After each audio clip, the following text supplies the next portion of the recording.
Salut les fermiers, bienvenue sur Cocotte TV. Aujourd'hui, je vous présente le Lenovo Legion 7i, un laptop qui est sous stéroïdes et qui propose un processeur Intel Core i9 12900HX ainsi qu'une carte graphique Nvidia RTX 3080 Ti.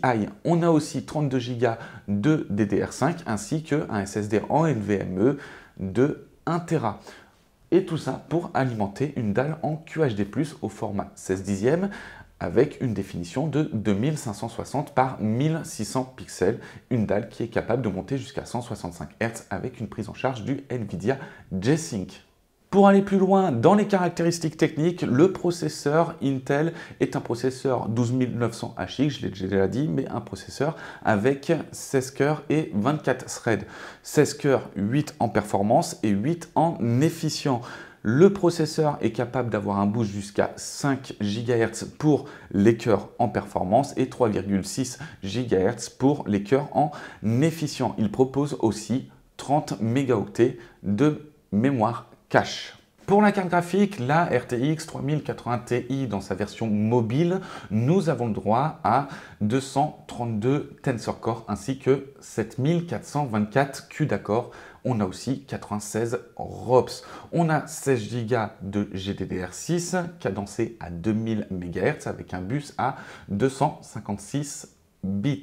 On a aussi une bande passante à 512 gigaoctets secondes. Le processeur graphique est cadencé quant à lui à 975 MHz et propose un boost jusqu'à 1395 MHz. La dalle de ce laptop est de type IPS en 16 pouces. Elle a une définition de 2560 par 1600 pixels et elle est capable de monter jusqu'à 165 Hz avec la prise en charge du Nvidia G-Sync.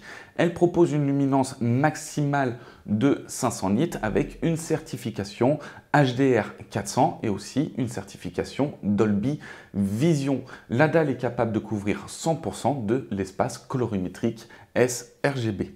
Pour les derniers petits détails, pour toujours continuer en approfondissant un petit peu les caractéristiques techniques de ce laptop, on a un SSD de 1 Tera qui est en PCI Express 4.0. Les 32 Go de DDR5 sont cadencés à 4800 MHz, mais on a aussi une batterie poussée à son maximum pour pouvoir voyager en avion, c'est-à-dire 99,99 Wh. On a aussi un son signé Harman Kardon, on a aussi l'intégration de 2 micros pour enregistrer justement le son ou faire des conversations, aussi du LAN, hein, c'est ce qui nous intéresse le plus quand on a ce genre d'ordinateur.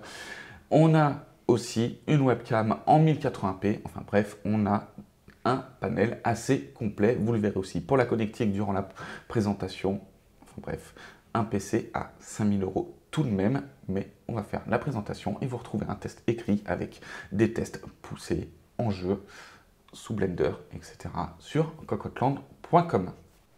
On va commencer doucement par le capot, mais d'abord je voudrais vous préciser un truc. Si vous vous posez la question sur la qualité de finition, quel que soit l'endroit que je vous présente, de toute façon c'est bien fini. J'ai rien trouvé à redire en ce qui concerne la finition. Donc, quoi que je vous présente, de toute façon ce sera bien fini. Donc il n'y a plus de problème, plus besoin de s'acharner là-dessus. C'est exemplaire. On a un capot ici qui est noir mat avec un logo en RGB avec marqué Légion et un autre plus petit en chromé avec marqué Lenovo. On a un des ports ici avec 2 mèches d'aération, 2 mèches qui portent aussi des bandes RGB et qui viennent projeter un petit peu contre le mur ou ailleurs, aussi un petit peu sur le bureau du RGB. On a une connectique avec un RJ45, un USB en type C qui fait aussi option Thunderbolt et DisplayPort 1.4. On a un HDMI en 2.1 et on a 2 USB type A en 3.2 Gen 1. Et enfin, on a la prise secteur. En dessous, on a tout simplement un plastique noir avec un large mèche d'aération derrière lequel on peut voir des ventilateurs. On a des larges bandes en caoutchouc antidérapante et sur tout le côté, là, ici, on a une bande RGB qui vient aussi projeter sur le bureau pour du plus bel effet. Et sur le côté aussi, on a du RGB qui dépasse du mèche d'aération. Alors ça, je vous le montrerai un peu plus sur le côté, mais en fait, elle est placée un petit peu en retrait, donc on ne la voit pas forcément sur le côté, mais elle vient aussi se projeter sur le bureau pour un des plus belles effet. Mais là n'est pas le plus important. Le plus important, c'est de savoir qu'on a plusieurs vis pour pouvoir démonter l'ordinateur, mais on a quand même ce liseré ici en aluminium qui vient empêcher l'enlèvement de la plaque et ça devient une opération extrêmement délicate que d'ouvrir cet ordinateur afin de pouvoir accéder aux emplacements libres. Apparemment, on a un deuxième emplacement libre de SSD et ça, c'est plutôt sympa à savoir, mais il faudra d'abord réussir à démonter cet ordinateur sans trop plier les liserés ici. Petite vue sur le côté avec les deux USB en type C qui font aussi option Thunderbolt. On a le retour du RGB ici et ici vous pourrez voir un tout petit peu la bande justement RGB qui projette sur le bureau. Et de l'autre côté, on a tout simplement encore un USB, on a une prise jack, on retrouve encore les USB les RGB qui projettent justement sur le bureau ici et on a un petit bouton physique afin de désactiver la webcam et les micros. Enfin, une fois le capot ouvert, on peut voir le clavier éclairé de tout son RGB en touche par touche. On a le droit à un clavier complet avec un pad numérique, on a tous les raccourcis ici avec une option super sympa. Quand on appuie sur fonction, on peut voir tous les raccourcis que l'on a enregistrés dans justement le clavier. On a un large pad tactile, quoique un peu sensible, mais on peut le désactiver. Au-dessus, on a des mèches pour pouvoir activer, pour pouvoir entendre le son, laisser passer le son. Et on a le bouton power au milieu qui fait aussi lecteur d'empreintes.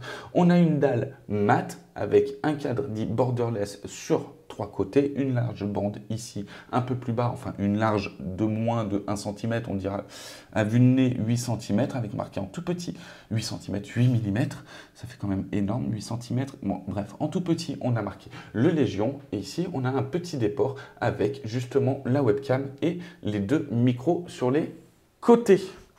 Sur le reste du carénage, on est extrêmement propre. J'avais dit que je ne me répéterais pas, mais je l'ai fait avec du son par Harman Kardon et on retrouve ici le petit logo Lenovo en chromé. Une finition exemplaire pour ce laptop qui est quand même, je vous le rappelle, à 5000 €. Donc on s'attend quand même à ce tarif-là à avoir une finition exemplaire. Pour les performances, vous retrouverez ça dans le test écrit sur Cocottland. Et voilà en ce qui concerne la présentation de ce Lenovo 7i dans sa version Intel Core i9 12900HX et RTX 3080 Ti avec 32 Go de mémoire vive et 1 Tera de SSD. Et il faut savoir que c'est un laptop qui est exemplaire au niveau des finitions, au niveau des performances. Les résultats à la sonde sont excellents. Par contre, eh bien, comme toujours, quand on frise un petit peu la perfection comme ça se ressent dans le tarif. Et là, 5000 €, ça vient piquer un petit peu le portefeuille. Quoi qu'il en soit, c'est un ordinateur qui a vraiment des très bonnes performances, que ce soit pour jouer, pour travailler. On a une dalle qui est confortable à travailler. Bref, on est sur un excellent laptop. Merci Lenovo pour le prêt et avoir pu faire ce test. Après, derrière, comme je dis, là, vraiment le point noir de ce laptop, c'est vraiment son tarif. Vous retrouverez un test écrit sur cocottland.com. À très bientôt.